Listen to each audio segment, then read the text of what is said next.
think you can hear me now. Sorry, I think my mic was plugged in incorrectly.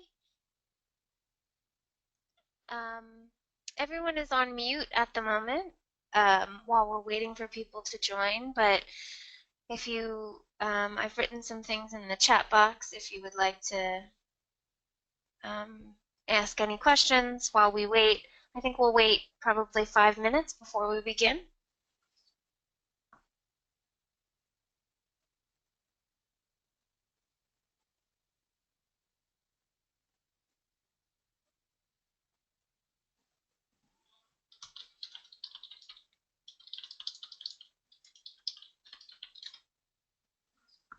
If there's anyone who's able to just confirm for me that you can hear me in the chat box, it would be very grateful.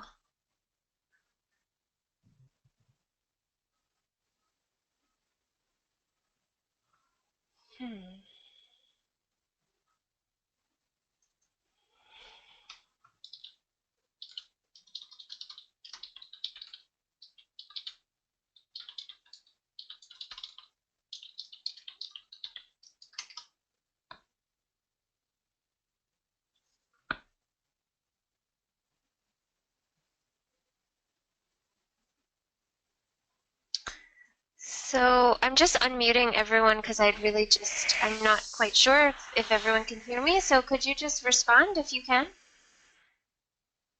I can.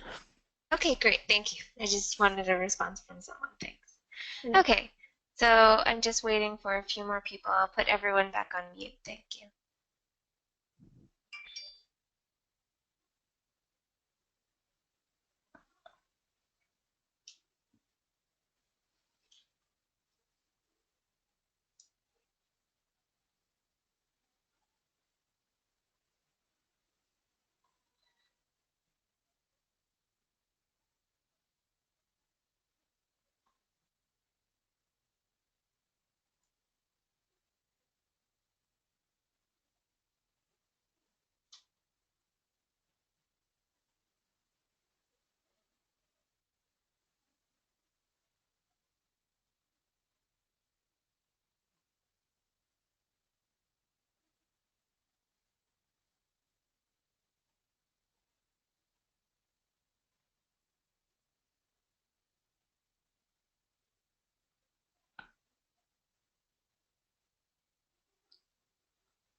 Okay, everyone. I think I'm going to get started, and people can obviously feel free to join as we go. I know it's quite early in some areas and quite late in others.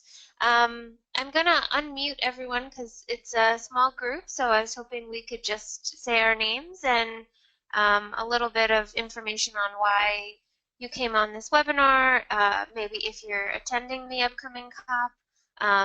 It would be great to know to see how we could continue to work together. So I'm Bridget Burns. I'm the co-director of the Women's Environment and Development Organization, and we have been following the UNFCCC process for several years now, attending all of the meetings and working really to bring both a gender perspective into the policy decisions and documents, as well as to ensure women's full and effective participation as both delegates and civil society in that process.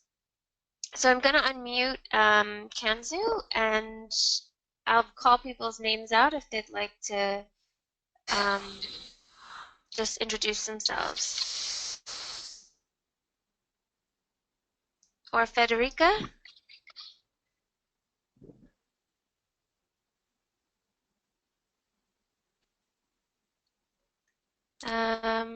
I can speak. Yes, go ahead. Okay. Hello, everyone. My name is Jansu, and I'm working with the Green Group in the European Parliament for climate change campaign. And I will be attending to COP22 this year, and I am I'm doing research on gender perspective in climate change. So that's why I'm here. That's great. And is this your first time at the COP, or is it something you're familiar with? It is my first time indeed. Okay, great. Would someone else like to introduce themselves?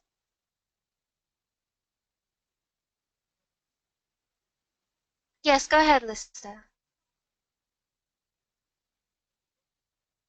I think I saw a hand raised. Hello, can you hear me? Hi. Yes, I can hear you. Thank you. My name is Licia. I originally come from Indonesia. I used to work for the private and the government, private sector and the government in Indonesia in the field of energy. And now I'm with Shangspo as a researcher. My topic is about gender and energy policy, and I just completed my master thesis in that subject, gender and energy policy in rural Indonesia. And I'm planning to take the research further for the government in the sense of aligning the energy policy towards the SDG and also preparation for the COP22. Thank you. And will you be attending the COP as well? I haven't confirmed yet, but I'm in the team of like preparing the material for the Indonesian delegates. Great. Thank you. Thank you. Federica?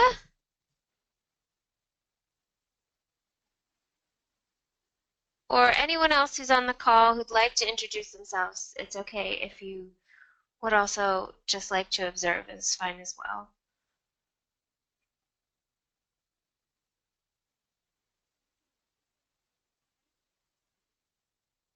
No one else? Okay.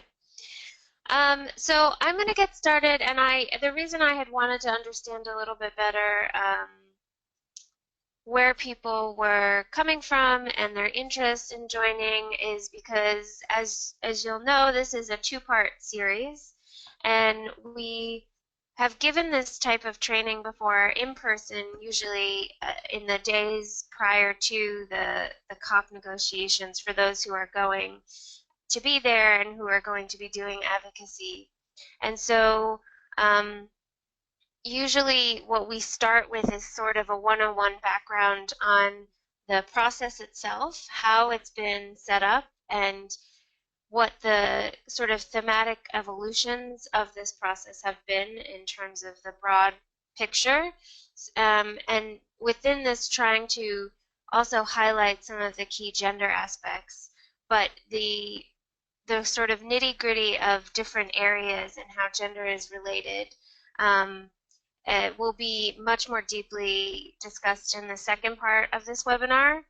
And this also isn't necessarily a 101 on the links between gender and climate change.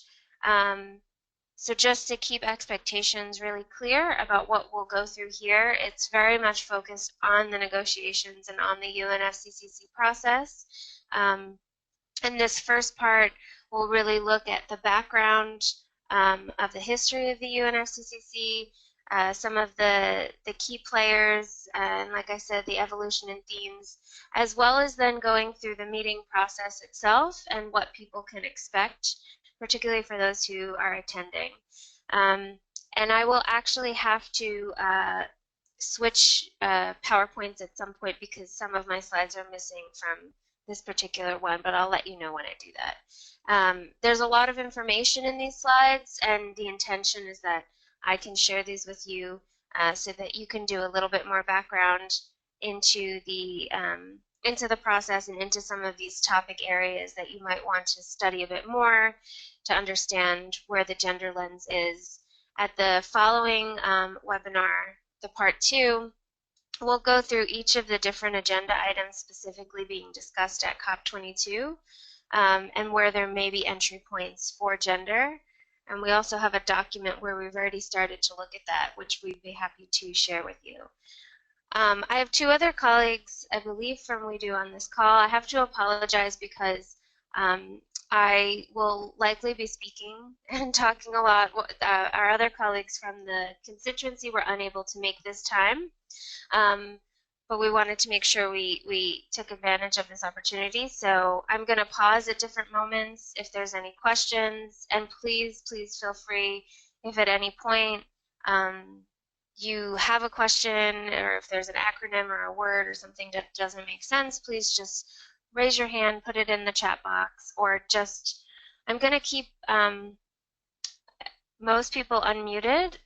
You can mute yourself if you want, and so that way if you do have anything you would like to add, you can feel free to just speak up and do so. So I hope you can all see my screen.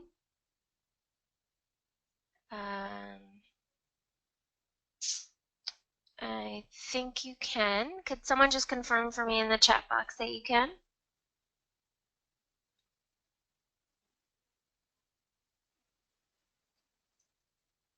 Or just say out loud if you can.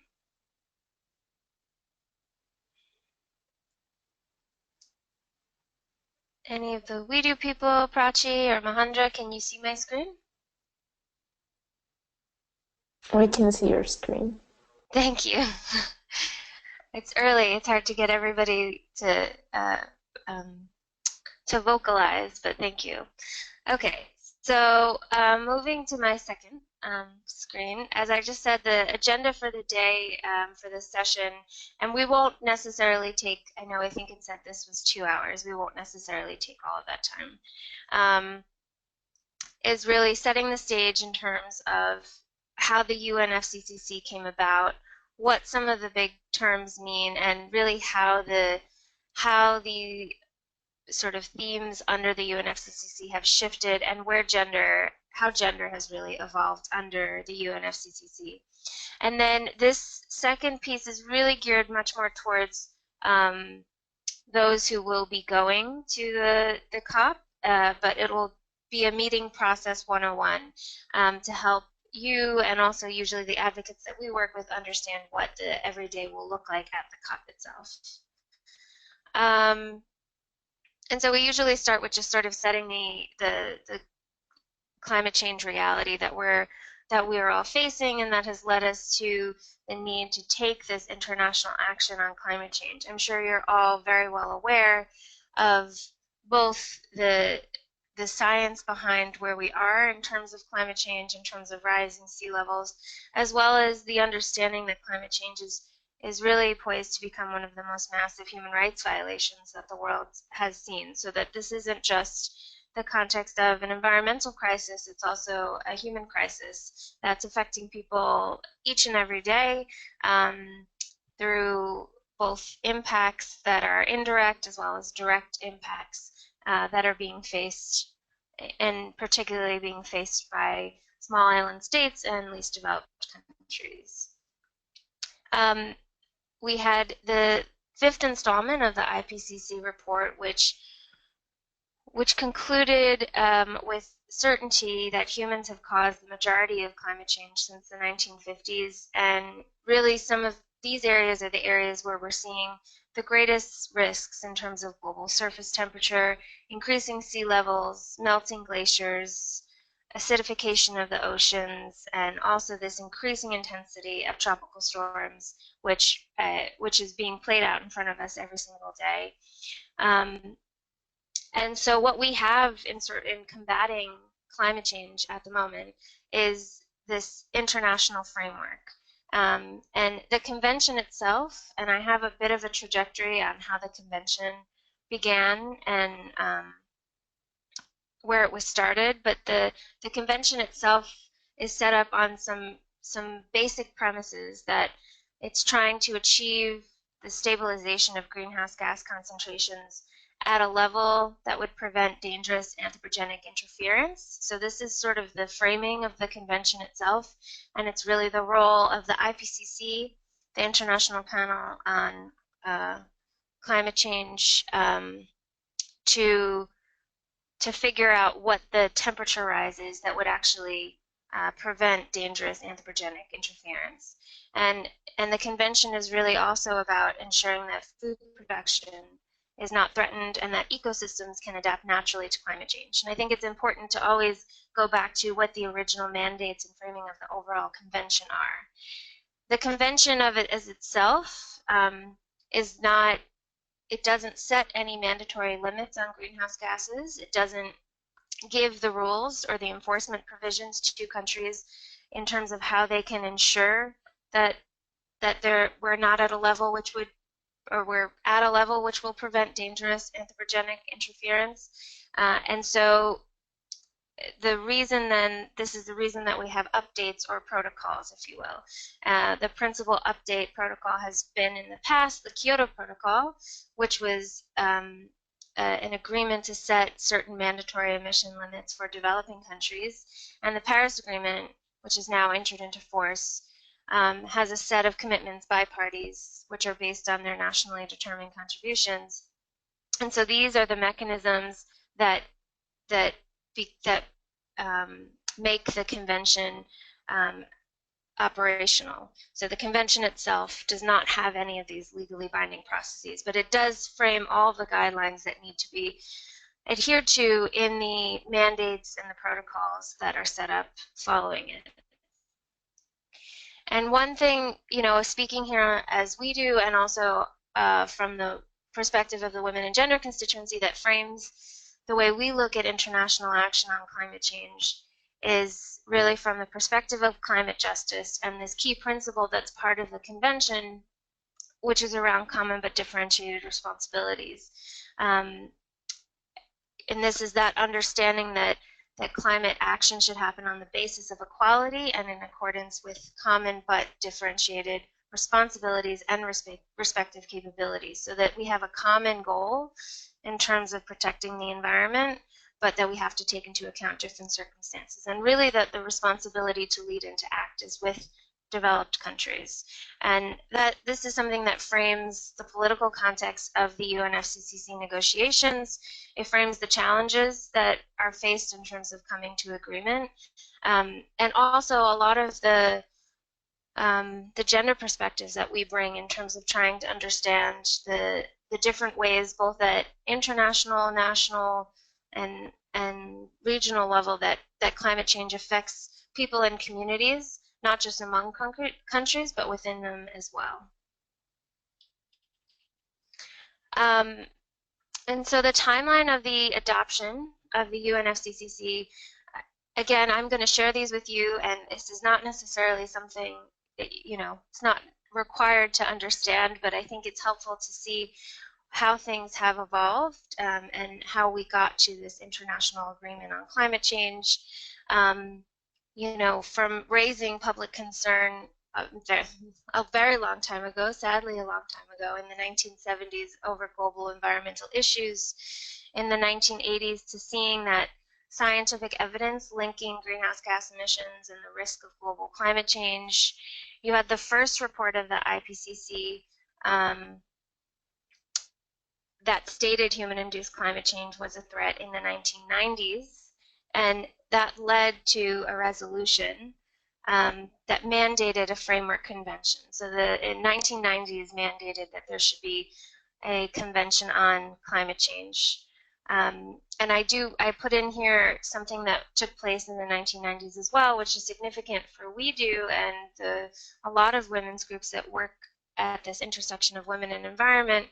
In 1991, We Do hosted a big women's assembly and developed together a women's action agenda. And this talked about environmental issues across all areas, and really kind of trying to input into the Earth Summit that was going to be held in 1992. And we called on world leaders in this action agenda to make a minimum commitment of a 20% reduction of carbon dioxide. And so I think it's significant that as early as 1991, there were women's groups who were organized and making calls for emissions reductions even prior to the convention coming into force. Between 91 and 92, these negotiations were held, and then in 92, the convention itself was open to signature alongside what people often refer to as the sister conventions on biodiversity and desertification. And these are conventions, like I said, and I think it's important to note that women's groups and gender experts were actively engaged in giving input into and and trying to monitor and track from the beginning. So if you look sort of focus specifically on the climate negotiations, on the convention, it took from 92, which is when the convention came into force, and as I said, 94 when the convention came into force, and as I said, the convention itself, although sets the parameters, didn't give any of the protocol or mandates for how those parameters would be enforced. So in 97, following those negotiations from 94 to 97, the Kyoto Protocol was adopted, and it set binding obligations on industrialized countries to reduce emissions. So these were top-down binding obligations for emissions reductions, and it took from 97 to 2005, during which there were a lot of negotiations and meetings really to set up the rules of the Kyoto Protocol and how these emissions reductions would be reported and monitored. In 2005, it entered into force. And under the Kyoto Protocol, developing countries were not obligated to take any binding targets, although because they were parties to the convention, they were still committed to reducing their emissions. And one of the biggest drawbacks of the Kyoto Protocol was that even though in 97, when the Kyoto Protocol was adopted, it was adopted by all countries, the US was not able or failed to ratify the Kyoto Protocol, so was not a party of the Kyoto Protocol. And as one of the major emitters, it really weakened the Kyoto Protocol as a mandate of itself. And so I think this was a huge drawback, and partly why then the process had to find another mechanism for creating something which all parties could be under to start a new process where we would have an agreement that the United States would be included in as well. And also people felt that, I think that by 2005 there was a lot more understanding of the climate change impacts and their impacts in terms of all aspects of development, economy, and social development in particular. And so in 2007, the discussions in this process, which really up until that point were extremely technical and very focused on, what is going to be the technical fix to take greenhouse gas emissions out of, to reduce greenhouse gases. What can we do from a technical standpoint? What are the scientific emissions reductions? Very little connection to social and sustainable development. And in 2007, there was a shift in terms of how do we work towards a new global climate agreement? How do we work towards a shared vision? And how do we understand the climate change process, not just from a technical standpoint, but from one that deals with all of these issues like adaptation, finance, capacity building, etc. And so that really came about at COP13 in Bali with the launch of the Bali Action Plan and this working together for this long-term cooperative action towards a new global agreement. And that is where you started to see discussions happening around how do we finance these issues? What is the capacity building necessary? How do we deal with adaptation?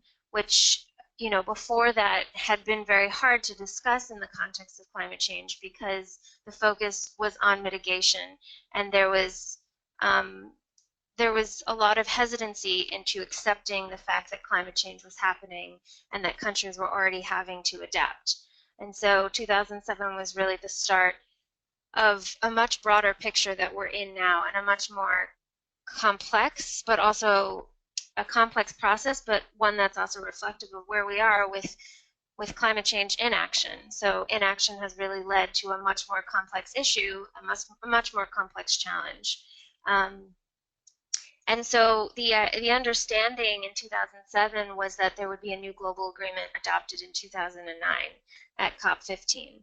And of course, many of you know that that did not happen, that Copenhagen failed to achieve a globally adopted agreement and instead produced a Copenhagen Accord, which within it had at least a pledge of an annual 100 billion per year contribution. And what's interesting about that is that 100 billion per year to this day frames the contributions of parties, or the sort of almost ceiling, although it's not necessarily in any document put as a ceiling, but the 100 billion per year is used as a target for developed countries to produce, which unfortunately is not based on science or estimates that have been given in terms of the kinds of resources that will be needed for countries to both mitigate and adapt. And so that's a problem we can come back to after. But since Copenhagen really failed to achieve the globally adopted agreement that was called for, the years between 2010 to 2011 were really just negotiations where certain bodies were established in order to try to move forward on the implementation of some of this work. There was a large a Cancun adaptation framework that was decided, and it introduced an adaptation committee which would lead developing countries in particular into setting up some of their adaptation plans and actions, a technology executive committee, working alongside this climate and technology centers and networks to try to build up countries to developing technology needs assessments and to create a platform for new technology to be developed and transferred across countries. And then also the Green Climate Fund was launched at COP17. And so these were a number of pieces that were put in place in the timeline of this period where we didn't have a global agreement. And it wasn't until COP17 in Durban that a timeline was laid out for a global agreement to enter into force. And that global agreement was the Paris Agreement. So unlike Copenhagen, the Paris Agreement was adopted. And unlike the period of 97 to 2005 for the Kyoto Protocol, the Paris Agreement entered into force just, I think, last week or 2 weeks ago. So that's a broad sort of trajectory of how the UNFCCC went from sort of the global environmental space and rising concerns into adoption, and now where we are with the Paris Agreement. And alongside and in parallel to that, this role of the IPCC to continually review what this target should be. So what is the target that will keep us below dangerous levels of anthropogenic interference, so of human interference into the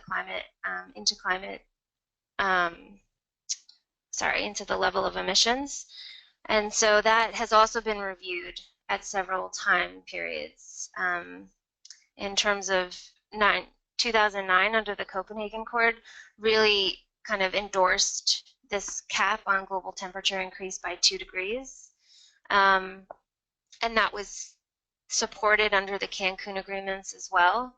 And then I think one of the more significant things of the Paris Agreement is that it mandated that parties aim for a goal of keeping warming under 1.5 degrees, which was a strong call from small island developing states in particular, as well as least developed countries, because there's a ton of evidence to show that there's already significant climate impacts happening, particularly to least developed countries, at a 1.5 degree increase. So these levels and these temperature levels continue to be reviewed. And the IPCC will be doing a new report on what emissions reductions and what shifts in technology and energy need to happen in order to keep warming under 1.5 degrees. I'm just going to pause there for 1 second. What I'm going to move into next is sort of away from the kind of broad where we are with the agreement, and talking about what we got in Paris and what we didn't, and the evolution and themes. But I did want to ask if there were any questions. I know I think I went through that quickly.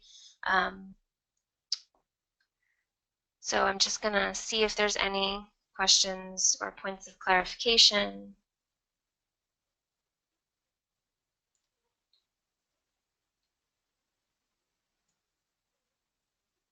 No? Okay, that's great. Um, so as said, the Paris Agreement itself was adopted in 2015, and I've been asked a number of times of what do we think of the Paris Agreement, um, and so I think there was a number of big things that came out of the Paris Agreement. We had, as I said before, this goal of keeping warming under 1.5 degrees. Before that, the cap had really been set, and this understanding that 2 degrees was our limit, and so having encapsulated in there that this should be 1.5 degrees was really important. We have a set of country INDCs, which are NDCs now, nationally determined contributions, for those countries that have already ratified the Paris Agreement. I think that this understanding that there was going to be a goal of keeping warming under 1.5 degrees also, as many other constituencies have stated, was the symbolic end to the fossil fuel era, or really an understanding that if we are to keep and with these degrees, that we have to completely shift our energy systems. And for gender equality, we saw gender equality recognized in the Paris Agreement in the preamble as really a principle for climate action, alongside language on human rights and the rights of indigenous peoples. And we also saw gender equality mainstreamed into the areas of adaptation and capacity building. And so I think that there's a number of gaps that I'll get to, which describe why our summary is that this is perhaps the best agreement that could have been achieved in what still remains a very unjust and imperfect world. As we know that even within this, we're really far from where we need to be, and that climate impacts will still be quite unjust in the way that they are impacting people and communities. So some of the major gaps that we saw from the Paris Agreement was that even though we were able to achieve language on gender equality and human rights in the preamble, what we had been pushing for was that that be part of the operative language. We had been pushing that that was something which countries would need to report on, that they would need to review in an operative manner. And that was not able to be achieved. That language was not there. We also didn't see language on gender equality mainstreamed or taken into account in relation to technology or finance or mitigation, which is a common thread that in relation that gender is really seen and quite well documented in relation to adaptation and capacity building, but not so in the other areas of the negotiations. There was a lack of progress under the Lima Work Program on Gender, which I'll go into later in the slides in the webinar. And I think one of the biggest pieces is, although we have this goal of 1.5 degrees, there isn't necessarily a clear, safe pathway to how we stay below that goal. And at least from the women and gender constituencies perspective, there are a number of potentially harmful technologies or pathways to achieving that goal. And it's also not clear how gender or human rights will be taken into account in countries' pathways to staying below 1.5 degrees. And the gap, and in terms of the gaps, we really didn't have clarity on where climate finance flows will come from and what counts. There is a process underway under the convention now to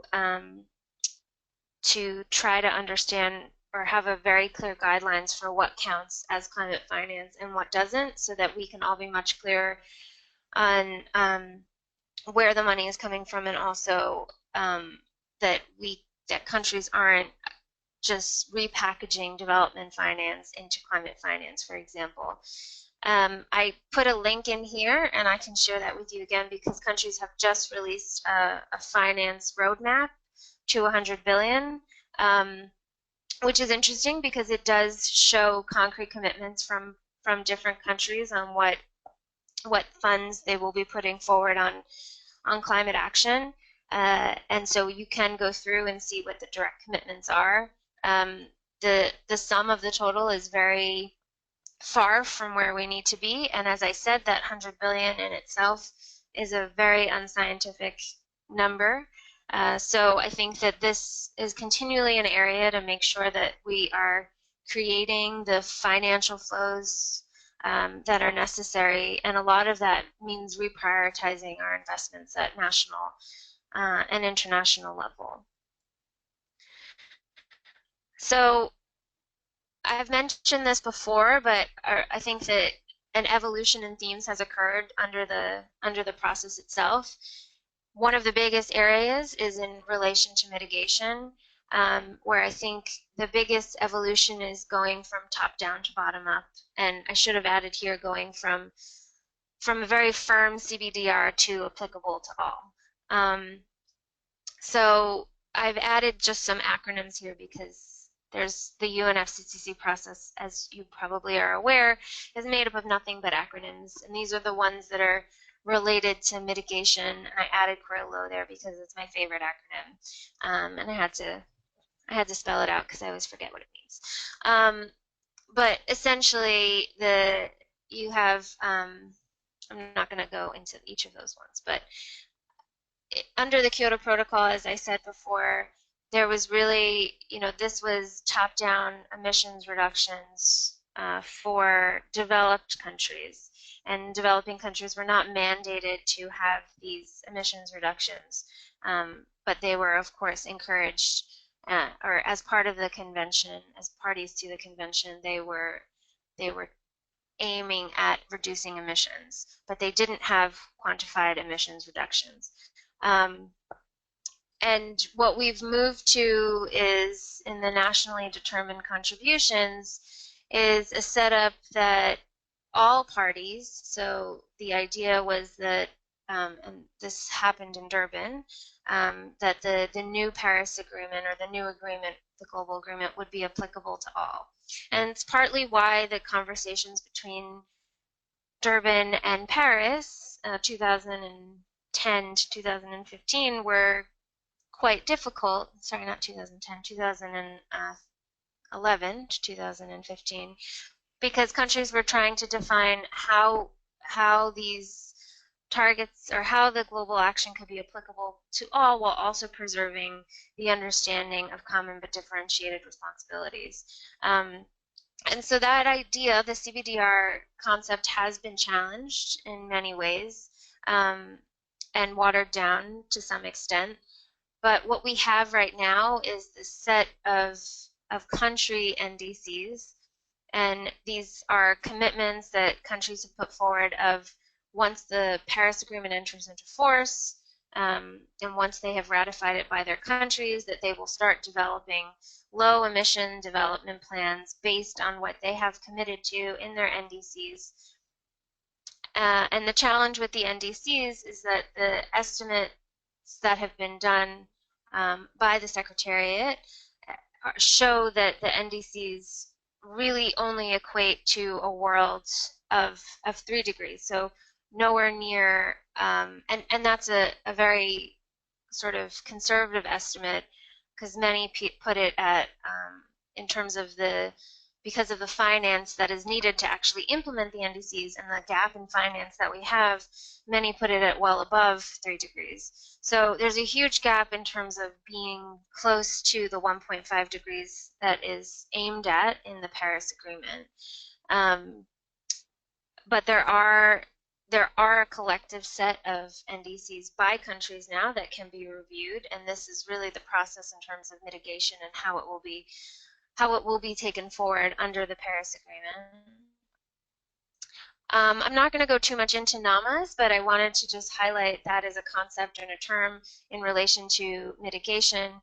And these are really just mitigation actions, and the relationship will be, there will be a set of NAMAs that each country is already undertaking, and a lot of these NAMAs have framed the nationally determined contributions that countries have put forward.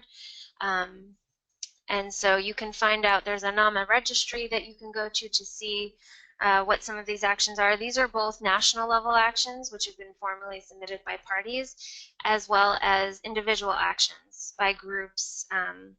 And we have partners, for example, who have been working on creating a methodology for gender responsive NAMAs and what these NAMAs look like. Those are our partners from WECF, and they have a project in Georgia, and I can add a link to that as well so that you can see a little bit of how they present on that issue. And then, of course, the NDCs. Like I said, that the countries have put forward INDCs, and as soon as they ratify the Paris Agreement, they become NDCs. And here I have a little bit of information from analysis that we've done that I just wanted to highlight in terms of gender, because this is an area that we are going to be following a lot in the future, in the next few years, is both the implementation of the NDCs as well as how, as civil society and other groups, how we can support countries in making sure that women's rights, gender equality are taken into account in the implementation of NDCs, and also how we can create mechanisms to do our own monitoring and reporting on how these NDCs are being implemented. And of course, how we can build up and raise ambition of these NDCs to be implemented. And so of the NDCs, out of 188, 63 of them include a reference to women or gender. Several only mention gender in the context of the country's broader sustainable development strategy. And one of the significant things that we found in that analysis is that all of the countries are non-Annex 1, so they're all developing countries. There's no developed country that has included women's rights or gender into their NDC.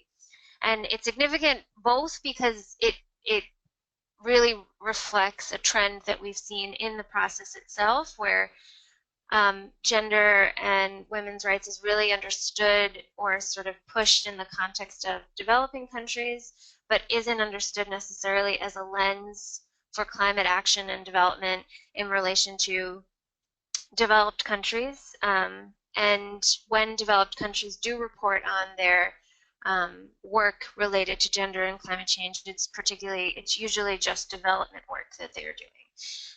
And obviously, from our perspective, we understand gender to be a critical lens, not just related to developing countries, but also in understanding climate and environmental justice within countries, that exists within developed countries as well, but also as we start to articulate as we start to articulate concepts that we're working on in the framing of the Paris Agreement, like what does a just transition look like, that this is an issue for both developed and developing countries to look at. How do we make sure, as we are transitioning our energy systems and our economies, that human rights are respected, and that women, men are equally sharing in the benefits and the value chains of different energy systems, for example. So there's a lot to unpack there, and I think this will be an interesting point of reference at the upcoming COP negotiations as well. And then again, in terms of the context in which women and gender are mentioned in NDCs, it's mostly in relation to adaptation. And then it's sort of followed by mitigation and capacity building. I'm going to go through these. I'm just going to kind of touch point on them, but as I've said before, this going back to that set of areas that was set up by the Bali Action Plan and that we continue to follow now, and that frame really the Paris Agreement. Under adaptation, as I said, the Cancun Adaptation Framework set up a number of processes that have now that will be implemented under the Paris Agreement as well. And that includes there's lots of napping in terms of adaptation. So we have NAPAs, NAPs, and the AC is the Adaptation Committee. And the Adaptation Committee really just reviews the framework and tries to provide both capacity and technical support to least developed countries in relation to adaptation. The NAPAs were initiated first. These were national action national adaptation programs of action that countries would put forward, and these were then funded under the Adaptation Fund. And now that has really transitioned into the development of national adaptation plans as opposed to programs. And so we mainly talk about NAPs now. And so countries will have both NDCs and NAPs, National Adaptation Plans.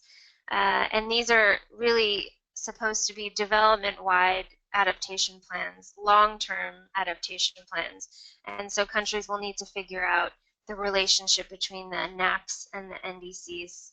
And so this is also an area where there's a lot of work on gender. Gender is very well mainstreamed into the NAPs process. It's not as well documented in terms of how it's being monitored or implemented. And so this is another area we're working on.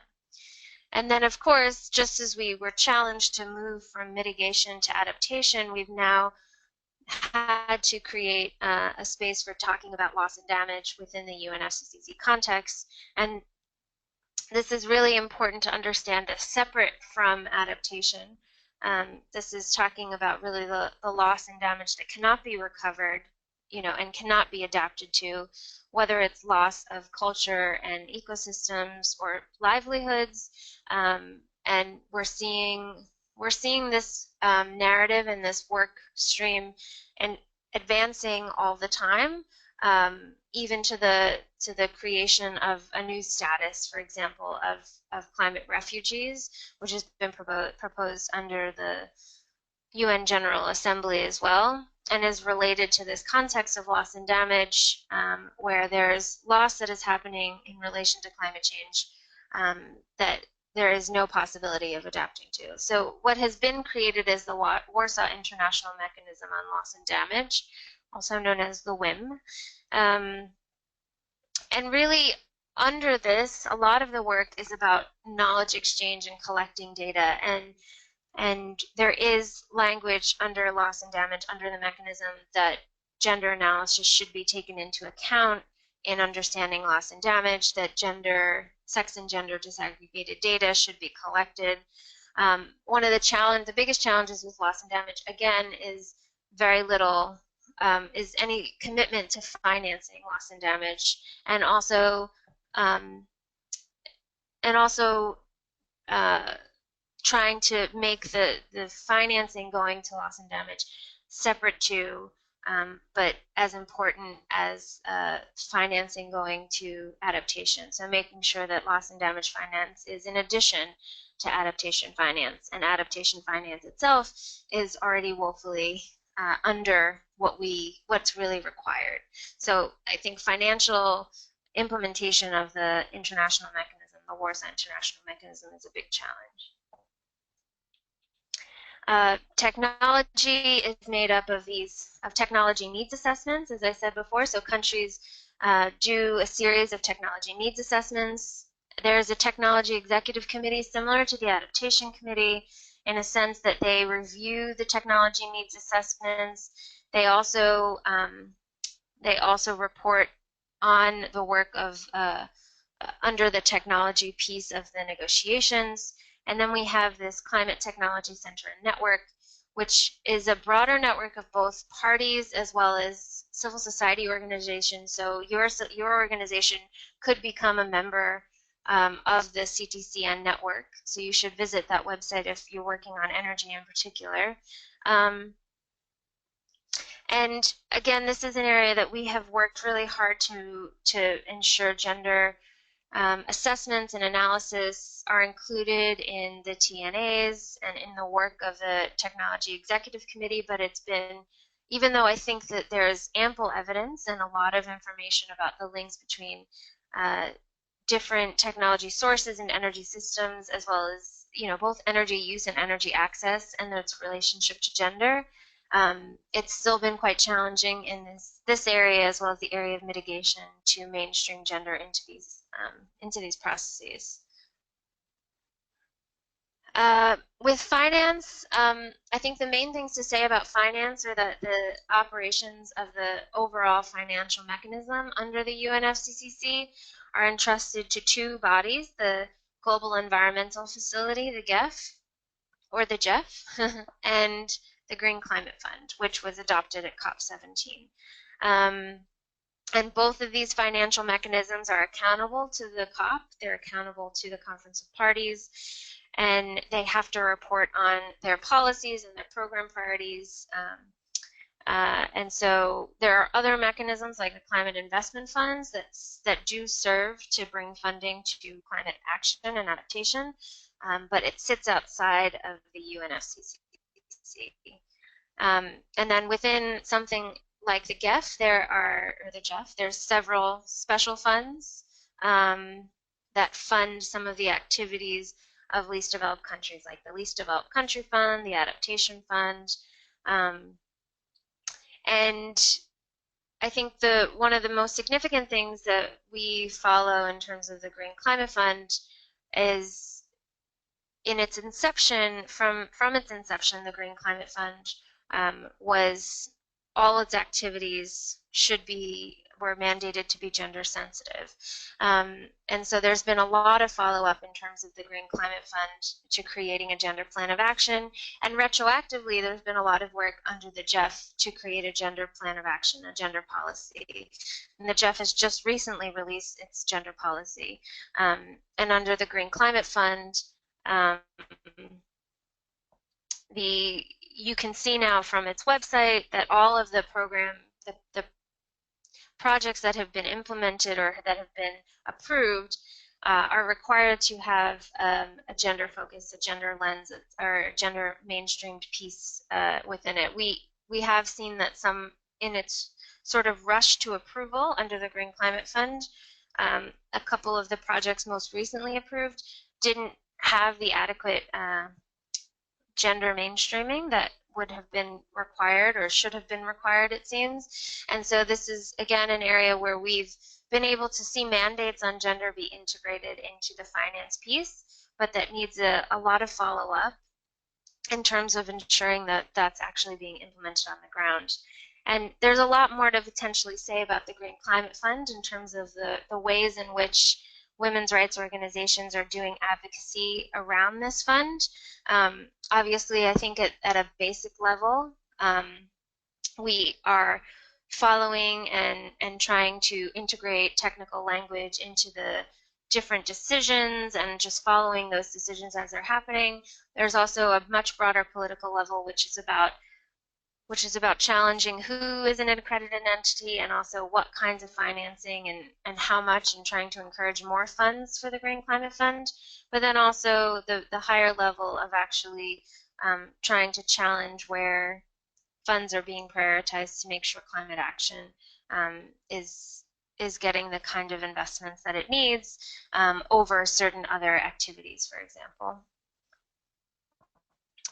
Capacity building is an area where gender has been mainstreamed, and there's a new sort of mechanism being set up under the Paris Agreement, and so it's another area. When we go through in the second part of this webinar, the key decisions that are being taken at the COP22 coming up, capacity building is one of these areas where there's a strong entry point to make sure women's rights, gender equality, and human rights are actually taken well into account in NDC's development, for example. And so we'll go a little bit more deeper into that at the next session. I'm just going to shift quickly to my other, because I did want to give, I've talked a bit already about I'm just opening this up, about gender equality. And this didn't, so gender equality language in the UNFCCC before 2009, which is when those Cancun, or when we were leading up to Copenhagen, and before the Cancun agreements in 2010, gender equality really was not recognized in the UNFCCC context in a way that that gender and women had been recognized in biodiversity and desertification. But post And so we did have some language, I should say. So the NAPAs that I discussed earlier in relation to the programs of action under adaptation did have criteria that all of these actions should promote gender equality. And there was a decision, and both of these, both this mandate on gender equality and adaptation, as well as the decision on enhancing women's participation in gender balance, were taken at COP7 in Morocco. So it's interesting to be going back to Morocco and sort of 15 years later, seeing where there's been progress and where there's actually been very limited progress. And so what happened in 2009 is, in the lead up to Copenhagen, a lot of capacity building amongst delegations to the UNFCCC, a lot of targeted and strategic advocacy between 2009 and 2010. You saw the birth, if you will, of the Global Gender and Climate Alliance, of a number of groups, UN agencies working together to really do targeted and strategic advocacy on gender. You also saw the Women and Gender constituency become a formalized space under the UNFCCC. So there was, just a much stronger focus on trying to understand the social dimensions. And also, obviously, this period between 2007 and 2009 was under this new Bali Action Plan, where there was more space for actually discussing social issues. And early drafts of the first global agreement, which was supposed to be signed in Copenhagen, had around 40 references to women and gender issues.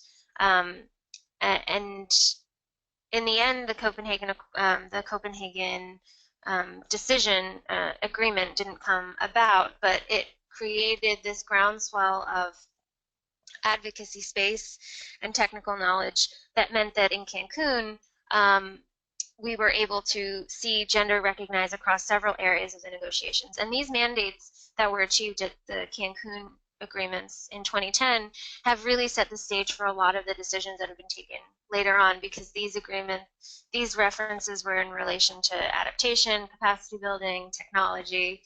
And then in Durban, which is when COP17, when the Green Climate Fund was created, there was a major victory, obviously, in relation to gender and climate change by making sure that across several areas of the setup of the Green Climate Fund, gender was being taken into account. And then in Doha, the following year, we saw a new decision, which was a follow-up to that decision I mentioned before that was taken at COP7 on women's participation in gender balance. This was decision 23 CP18, and this established a standing agenda item on gender and climate change, as well as a goal of gender balance on boards and bodies of the UNFCCC, as well as on national delegations. I'm highlighting the standing agenda item here because there were a couple of things in that decision, and one of them was that the Secretariat would begin to monitor and report on the gender balance and the gender composition of, oh no, I'm sorry, that happened later on. No, it did. They would begin to, they would report on the boards and bodies, the gender composition of delegations as well. And so this gave us an understanding of where progress was being made and where it wasn't. But by establishing a standing agenda item, it meant that we were able to have a series of activities and to really build off of that decision to come up with, in what was in Lima, a more comprehensive decision on gender and climate change called the Lima Work Program on Gender, which over the last 2 years has undertaken a series of activities, of workshops, created the space for a senior focal point on gender under the UNFCCC. We were able to have workshops with gender related to technology and mitigation, and there's a whole gender and climate change page on the UNFCCC website now where you can find all of this background information, and I can also link that in this slide as well. So this has been a huge evolution in terms of where we started with very few references to gender and very minimal recognition of the issue, to having now a work program on gender, which will be up for review in Morocco. This is actually an older graph, and so some of the numbers have increased in terms of the number of decisions, but the overall distribution has remained quite similar. And this is just going back to what I've said before, where you can see the differentiation between decisions related to adaptation versus mitigation technology and finance. And I think one of the other themes that we've, or sort of one of the other changes that we've seen, is how we talk about women's rights and gender equality in the UNFCCC. We've seen decisions which merely sort of list women as a vulnerable group, if you will, or just where there's a list of people or communities that should be taken into account in terms of a certain decision. You know, that was often the way that women were taking into account into the decisions. There was also a lot of sort of shifts in the terminology, where there was initially, we used the terms gender sensitive and gender analysis. The decisions under the Paris Agreement, and the Paris Agreement itself, you know, uses in the preamble gender equality and talks about capacity building and adaptation being gender responsive, which are practitioners' terms, but the idea behind it is that these are much more active terminologies, which require a much more holistic framing for creating gender responsive policy, which will not just be checking a box and ensuring gender balance, but actually moving towards collecting the analysis and creating the types of policies which are responsive and potentially transformative to the roles of women and men. So that is the sort of overview. And like I said, I haven't gone into the specifics of where we are and what we will be doing at the COP22 in terms of gender, because there's several agenda items, and there's also several priority areas that we have under the Women and Gender constituency. And that's something we're going to go into in the next session. I just wanted to do a check-in with everyone and see if there's any questions. The next part of this is sort of the meeting process, so it's really mostly relevant for those who will be going and who want to understand a bit better what the agenda will look like. And so I think if this is something you're familiar with, it might not be as relevant to you, but of course, you know, obviously everyone is welcome to stay. So I'm going to go through this, and before going through the daily agenda, I actually just wanted to pull up, and excuse me because it's not open at the moment. So please, in the interim, if anyone has any questions, I would love that, or thoughts or comments or anything. Let me see. I'm just going to pull up this piece.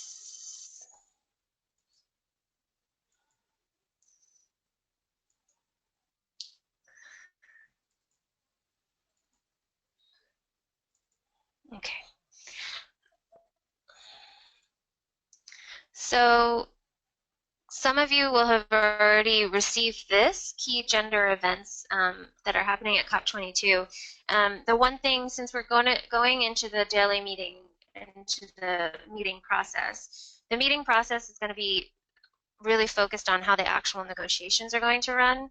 But I did want to share, in terms of our process, and I'm speaking on behalf of the Women and Gender constituency here, that in reflection of the negotiations and how they occur, we are, the Women and Gender constituency is one of 9 constituencies, and the way that we function is to really utilize the space of the UNFCCC to deliver interventions, to make submissions into the process. So on all of the different bodies that will be meeting during COP22, we will draft and deliver deliver these short interventions.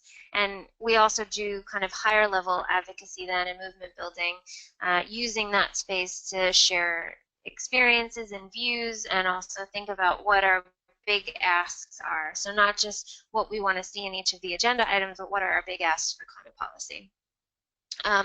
And so one of the ways in which we function in order to facilitate all of this is we'll be having a strategy meeting on site the day before the start of the COP. And then we also host a daily caucus every day from 9 to 10 a.m. Now, most of the constituencies have a morning meeting, but most of the constituencies are closed to just those who are sort of official members of the constituency. The Women and Gender constituency has a history of hosting an open caucus, which is open to really anyone who is interested at the intersection of these issues. In order to make sure we still have time for our advocacy, we host from 8 a.m. to 9 a.m. a meeting for civil society to really think about what our key asks for the day are, what are some areas that we need to lobby on. And then from 9 to 10, and we already know it'll be in Room Mediterranean, we host our daily meeting. We also will have these 4 thematic days this year: an African Women's Day, a Trade Union Labor Day, a Young Feminist Day, and an Indigenous Women's Day. And we did this at the COP last year, and it's really to highlight how, as a constituency, we really work from an intersectional perspective, both highlighting the social dimensions of climate change and also highlighting how they're interrelated in many ways with particular regions, with frontline communities, with jobs, for example. And so I think it'll be a really interesting space, and it's one I just wanted to make sure everyone was aware of as an opportunity to attend. So just going quickly back to, that's the wrong one, sorry.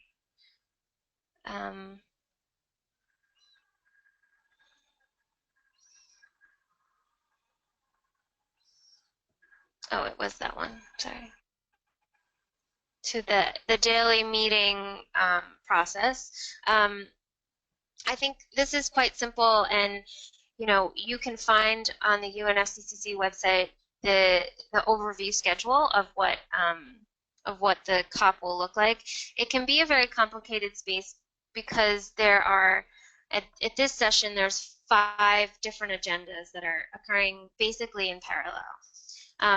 And so there's the COP itself that has its agenda. There's the Kyoto Protocol, which is still in force and still has a commitment period. So there are parties that meet under the Kyoto Protocol. There's going to be a meeting of the APA, which is the ad hoc working group on the Paris Agreement. There's a bit of a challenge here because the APA is the working group that essentially should be setting up all of the rules to help or to facilitate the Paris Agreement entering into force. Since the Paris Agreement is entering into force already, there will also be the first meeting of what's called the CMA, and those will be happening in parallel, but there's a lot of call to make sure that discussions are still happening under the APA, because, as you know, not all parties have ratified the Paris Agreement yet. And so those will be 2 parallel discussions happening. And then there's also subsidiary bodies, the SBI and the SEPSTA, which if you're attending, you'll hear a lot about, and which have agenda items across all of these thematic areas. The SBI is the body that focuses on implementation, and the SEPSTA focuses on science and technological assessments. And so, but each of them follows a very specific or a very similar process in terms of having an opening plenary with the proposal of the adoption of the agenda. Most agenda items get forwarded to smaller groups, which are potentially subsidiary bodies like the SBI. So almost the entire COP agenda will be forwarded to either the SBI or the SEPSTA, which already have their provisional agendas set out. And then within that, if we take gender, for example, which is an agenda item under the COP, and that agenda item is forwarded to the SBI. There will probably be 2 formal meetings under the SBI to discuss the gender agenda item, and then within that, parties will probably hold informal meetings where they will discuss and negotiate the decision. So there's a lot of different meetings to follow depending on the area and the agenda that you're following. And then there's a closing plenary for each of the main agenda items, which includes report backs. So the substan and the SBI will have closing plenaries, and then the COP will have a closing plenary, which will include a report back from those subsidiary body groups. And it can be a lot to track, and it can be a lot to follow, especially as a first-time person who's maybe coming as an advocate. Maybe you are interested in following the relationship between gender and adaptation, and then you'll find that there's several agenda items related to adaptation, and they're under several different agenda items, or different bodies, if you will. And so sort of trying to really read through at least in my experience, what has been helpful is really reading through the provisional agendas, and going through the daily program each morning to see which agenda items are meeting. And this is, again, the typical timetable of how every day works at the COP negotiations. There is, at 8 a.m., a lot of groups and coalitions meet. And then at 9 a.m., regional groups meet and constituencies meet. So, for example, you often have at 8 a.m., perhaps certain countries will be meeting, or LDCs will be meeting, and then at 9 a.m. the G77 in China will meet. So the broader group of countries will meet.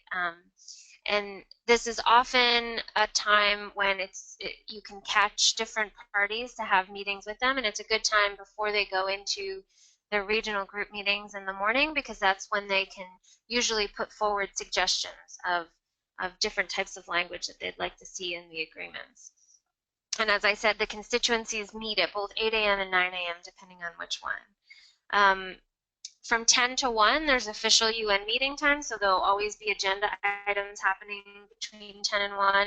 And then officially from 1 to 3 is time for lunch and side events and informal discussions. A lot of groups also meet between 1 and 3 p.m. The LDCs and the African group almost always have meetings during this time. G77 in China often has coordination meetings during this time as well. So the idea that it's a free lunch period is kind of a farce in many ways. There's lots of things that usually happen all day, and often a lot of meetings will not end at 1 p.m. They'll overrun. And then official UN meeting time, again, is between 3 to 6 p.m., with 6 p.m. being a space for then group report backs and other side events. But again, that often does not happen, and there's an unofficial additional UN meeting time of 2 to 3 hours that usually happens between 7 and 9, and that is often taken into account. Documents to look out for, I've mentioned some of these before, and again, if any of you, I think that if you received information about this webinar, you will probably have seen the entry points document that we shared as well. But if not, I'll send it out with the recording of this. The documents to really look out for are any annotated agendas. So each of the subsidiary bodies will have both a report on what happened at the previous meeting, as well as a provisional annotated agenda. And if there's any area that you're really interested in following, that's where you'll find all of the information from the report of what happened at the last meeting, and then the annotated agenda, which will let you know in detail what's going to be discussed under that agenda item. Sometimes, I don't believe there's any for the upcoming COP, but sometimes the chair will deliver a scenario note of how they expect the discussions to happen and to take place. This was a lot of how the Paris Agreement went with scenario notes, because it was such a broad agenda item, it was often unclear what the next steps would be. So the chairs utilize scenario notes a lot. There's often draft negotiating text, so if you review the provisional agenda, for example, it will say whether or not there's been a draft decision already forwarded to the COP, and you can review those draft decisions to see if there's language that is interesting, if there's language that's bracketed, or if there's language you'd like to propose to be inserted. Often what will happen between the session in May and June, the intersessional, if you will, and the COP, is that parties will conclude that they need more information on a certain issue, so they'll call for submissions from parties. And those submissions from parties will essentially inform the decision happening at the COP. And there's a number of areas where submissions are called for. Submissions were called for example, under the Lima Work Program, because the conclusion in the May session was that there should be an extension of the Lima Work Program. So then parties and observers were called to make submissions to say what they think those elements should be. And there's always a ton of different expert reports and non-papers from workshops that are produced. And again, if you look in the annotated agenda, you'll see whether or not those reports will inform the decisions. There's also several reports that come out from civil society that are really, really useful in terms of following the negotiations. IISD does a negotiations bulletin every day, and that really covers the kind of what exactly was said in each of the meetings. CAN will put out a daily eco, which is a lot more focused on what our political asks are for the negotiations. And Third World Network does a really great analysis of the negotiations as well. So those are great resources to potentially follow to keep up with what's happening. One thing that I find really useful is because you'll see these really long titles all the time about what the documentation actually looks like, and so it took me a while to understand what it was referring to in terms of the organ, the subsidiary body, the year, the nature of the document, and the number of modifications. So that's just a helpful tool in terms of when you're looking at these incredibly long documents and titles, how you can actually translate what they're saying. I've already gone into this a little bit, so I'm just gonna skip over that. And then again, I won't go into this too much, but this is something that we do go into a lot when we're working with advocates who are coming to try to understand, how we can best have influence in the negotiating text itself, to understand how the decisions are actually put together. And they all basically follow the same format of having a title, a preamble, and an operative section.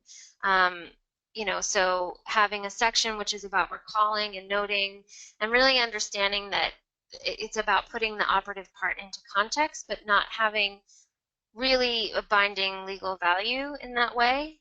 And it really should guide the interpretation of the binding paragraphs. And so when I had mentioned before that when we were pushing for language on gender equality and human rights, we were calling for it in the operative section. What we achieved was preambular language, which puts the operative section into context and gives some framing of principle, but it lacks the legal value or the legal bindingness value, which is represented in the actual agreement between parties of the operative text. And so it's really important to note as an advocate, where you're trying to introduce language, the value of that language, and making sure it's actually part of the operational agreement between parties. I'm not going to go into that. The UNFCCC website, these are just things I would just recommend to spend some time on the UNFCCC website.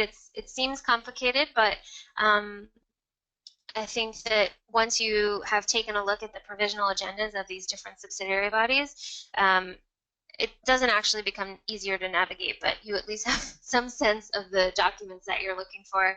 I would really recommend to download the Negotiator app. It's just called the Negotiator. If you do have a smartphone, that will allow you to download it. It's incredibly useful for getting the daily program each day. And it also sends updates to your phone as new documents are being put out. So I find it incredibly useful.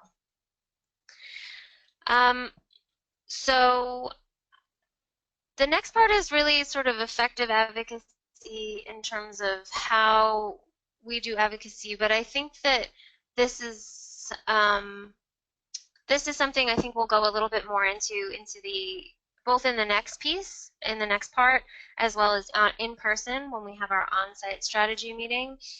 Really, this whole section is about trying to understand how to read the language and also read between the lines to make sure that the kind of, you know, as a person who's following the negotiations, to try to identify and understand the strength of the text itself and what it says and maybe what it doesn't say, so that we can either advocate for something different or make sure that we're not fighting for very weak language when we should be focused on a different area. So I'm going to leave that to another piece. I'm just gonna go back to this, and I'm gonna quickly, I think I'm gonna end quite soon. So we left off, and this is sort of the frame where we will go into next in the next webinar. So I mentioned where we left off with the Paris Agreement, this sort of what we achieved and the gaps that there were. And so I'm just going to discuss briefly what I think some of the achievements were, and what is sort of next for us, as we do and as a lot of the groups that we work with. I think some of the biggest achievements that we had at Paris at COP21, one was showcasing just climate solutions. So in parallel to this shift in the UNFCCC process, which has really been from, you know, a convention that had a very simple mandate of keeping warming below dangerous levels and protecting food production, protecting ecosystems, to then developing a series of protocols which were supposed to, in a very scientific way, give us the framing for making sure countries would keep below that, to a much broader convention, a much broader decision, agreement, if you will, under the Paris Agreement, which deals with the several different areas of climate change, finance, technology, adaptation, etc., but also has shaken that sort of clear ground of how these emissions reductions link to the science, and also the legal binding nature of these commitments, given that they're nationally determined, and the gaps that there are there. And so I think part of the way that the international community has tried to fill the gap is by developing this very strong solutions agenda, which was really born prior to, in 2013, prior to Lima, at the first the climate change summit that Ban Ki-moon held. And you know, there was a strong emphasis in Lima on showcasing solutions which are outside of the UNFCCC context, outside of the parameters of the convention necessarily, or any of the principles, but which were seen as these large-scale actions that will, you know, propel our fight against climate change. And I think the challenge with that, you know, even from just sharing with you our perspective from the Climate Change Summit, is that we had shared a number of solutions that were deemed really to be too small, not to scale. And so this idea of projects that were women-led, that were community-driven, that were decentralized in nature, which could definitely be replicated in other spaces and communities, and which actually are challenging our consumption patterns, our economic systems in many ways, didn't fit into this solutions agenda. And so I think one of the achievements from Paris, and that's continuing to go to ongoing achievement, is really challenging this climate solutions agenda to make sure it's reflective of gender just climate solutions. So the Women and Gender constituency showcased a number of solutions. We had a big exhibition space that we'll also have again in Morocco. And we've created this publication of showcasing these solutions, and are continuing to hone in on what it means to really promote decentralized actions, and really being clear about the kinds of technologies that we do not want to see. Because as I said before, one of the gaps is although we've recognized that we want to keep warming under 1.5 degrees, it's not clear what will be used in order to get there. And we feel that there's a lot of harmful technologies out there that could be utilized, that could really challenge food security, for example, land access and ownership. And so I think that's an achievement and an opportunity is to continue to showcase what solutions look like for women and for those working on climate justice. I think we saw in relation to what came out of the Paris Agreement, a normative shift in the understanding of the role of gender in relation to climate change. I think there was still challenges, obviously, in having a deep understanding of gender as a lens that relates to all areas of climate action and to all countries and communities. But I do think from where we started, at least from where I started in 2009, that there has been a normative shift in understanding and certainly an institutional shift in recognizing the links between gender and climate change. I think that we have a much broader cross-constituency collaboration amongst indigenous groups, trade unions, young feminists, human rights organizations. There was a huge collaboration being done prior to Paris to try to advocate for joint language together. And now there's a joint call amongst those groups to ensure that in the reporting and in the implementation of NDCs that these issues are taken into account. I think we worked really hard to make sure that women's voices and perspectives, particularly in media and in thought leadership, were really framing the narrative. And this goes back to showcasing the kinds of solutions we want, but also making sure that those at the front lines of climate impacts are the ones who are discussing and challenging the climate change policy space. And just really a lot of enhanced collaboration between large-scale alliances and constituencies and trying to make sure the Paris Agreement was really holistic, was related in some way to, in many ways, to the Sustainable Development Goals. And so I think those were major achievements. I think that in terms of what's next, and this frames where we're going with COP22, at COP22, as I said, there's this opportunity to take forward the Lima Work Program on gender, and I think we'd like to see that actually be a real catalyst for operationalizing gender-responsive climate policy in a way that it is not right now. I think we want to look at how we can, what are the elements that we can use to operationalize the language that we did achieve on human rights and the rights of Indigenous peoples, as well as gender equality, to try to address the policy gaps and the implementation gaps that I've listed before in terms of the finance flows, in terms of the lack of ambition under the NDCs and actually keeping to that 1.5 degree target, and also a clear and safe pathway to how we achieve that target. And then, working at national level to make sure that there's a link between the NDCs, the NAPs, Agenda 2030, and the SDGs. I think many of us recognize that these can be siloed spaces at an international level, but at a national level, it's usually the same ministries, the same countries, the same civil society organizations working on a broad development agenda at a national level. And so I think making those translations and coming up with tools to report on and support that is going to be really important. And I mentioned this before, but I think some of the big areas that as a constituency we're thinking about and we're working on is this concept of how do we, the enormous challenge of what the reality of a 1.5 degree world is, and how do you do that in a just manner? How do you define a just transition which ensures that women's rights and gender equality is at the center, which promotes energy democracy, so it promotes really decentralized energy systems and not just a shift between the same sort of top-down approach of our energy systems in big developed countries that we have now, but actually reordering and rethinking how societies can own and control and contribute to, you know, community energy projects and the management of natural resources, as well as a shift to 100% renewable energy within the context of keeping warming below 1.5 degrees, how do we ensure food security and food sovereignty?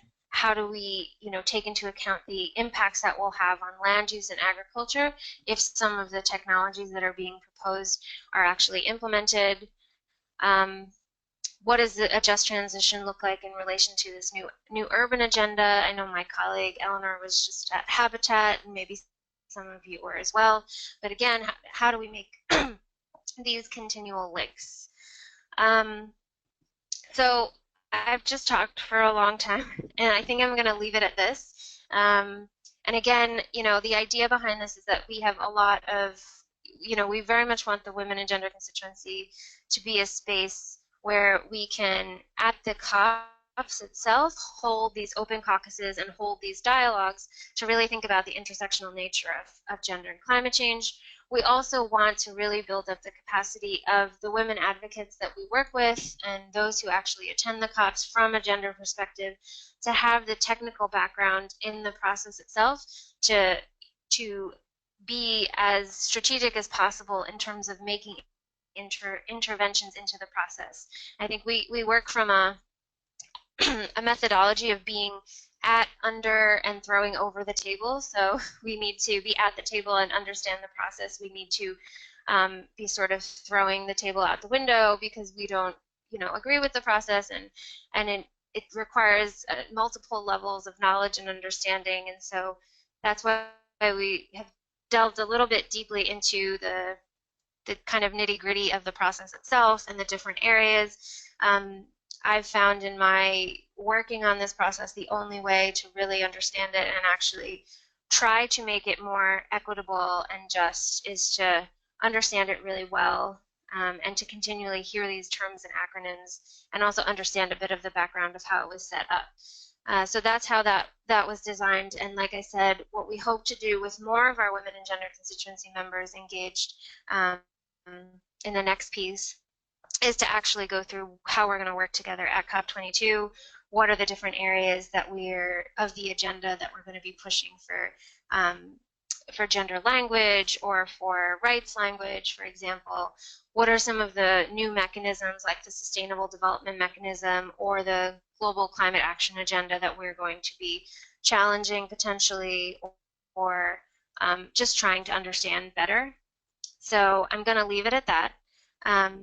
And please let me know if you have any questions. We're continually trying to understand what kind of information people are looking for and how we can most effectively share knowledge and capacity related to this process in a way that's useful. And so I'd also be interested in hearing from you later in an email or wherever, what further information you would like, maybe what area of interest in relation to the process you'd want more information on, so we could make these future webinars prior to the conferences more effective. So I'm going to stop talking, and if anyone has any questions, comments, concerns.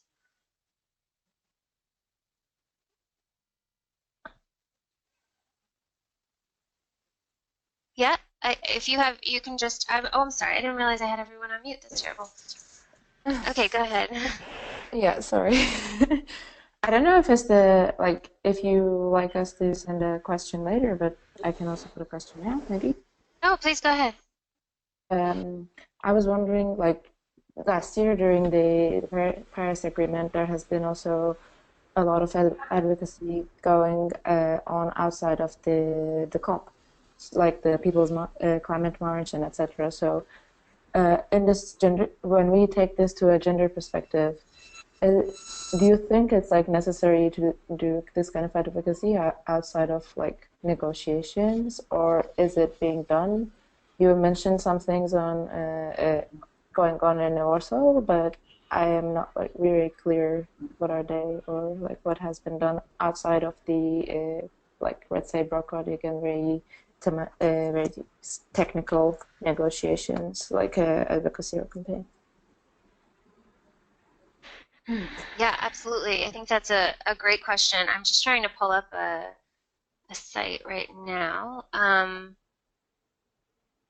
let's see, I don't know if you can see this, but so I mean, and it's partly what I meant about the needing to take a different table approach, that we do a lot of work inside the negotiations, and this was very much about the technical piece inside the negotiations. If you're going to be doing advocacy into the process, what are the types of what do you need to understand about the process, and how do you effectively engage in it? But there's a whole other kind of framing of work that I think is critical, and that the women and gender constituency thinks is critical, that needs to happen to push that process, to challenge the process, and to call out injustice potentially, and reframe whether how this process, whether it should even be occurring. I think there's a lot of groups out there that challenge the process, challenge this completely.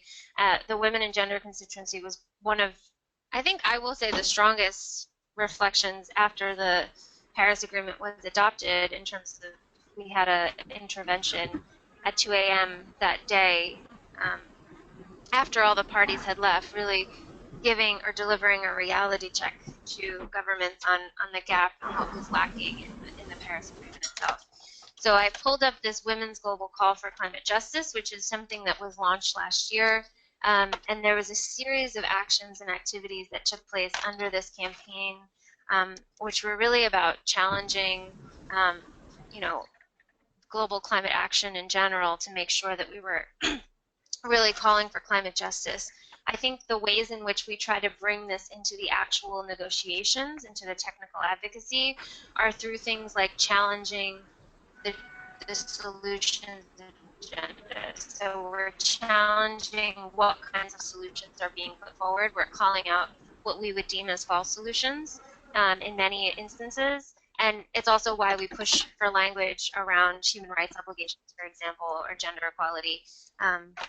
And so I think the political work outside of the process is really important to push the process further. I see a lot of work happening around defining a just transition, defining energy democracy, for example. And I think a lot of that work has to happen in communities, has to happen through community action, through civil disobedience, even potentially, to try to really shift and to raise the ambition of national commitments. But I also think there's a space to bring that dialogue into the official international process. And I think that's partly what we try to do through the constituency, is translate the big concepts and ideas and the calls for justice into technical advocacy in certain spaces. Does that make sense? And there's other constituency members on here who I welcome them to include stuff as well. It makes sense. Thank you very much. I knew that this was basically on a very technical point of UNFCCC, but I wanted to just have a quick insight maybe. So thanks. Great, that's great. Mariama, did you want to add something? I'm sure this was very boring for you, Mariama. No, actually. Hi, can you hear me? Yes. Okay, actually it was quite interesting, and I missed the first 40 minutes or so because I had another meeting, sorry, that came up today. But really, thank you so much for doing this. And really, the reason why I'm raising my hand, I really enjoyed what I heard, and I thought it was very important, and I felt really good about the directions and the questions and the way you're framing the discussion and participation. So I wanted to know if I see it's been recorded. Can I catch up on it? Is there a way to get the PowerPoint, or is it archived for me to get the 45 minutes or so that I missed earlier? Yes, the whole webinar has been recorded, and I am going to be sharing with I have the emails of everyone who registered. So I'm going to be sharing the recording and the PowerPoint with everyone who registered. Yeah, so thank you so much for doing this. And I think the young lady's question is important. I think that's why we need, to really reinforce a kind of inside-outside community grassroots strategy with those who are doing the meta work, with those who are doing the macro work, and that we just need to be more coordinated and more forceful about doing it. But I do see elements of it in all the work that GGC and WeDo has been doing, so thank you. Thank you, Mariana. Anybody else? Any questions, final comments? I think I don't see any other hands up, but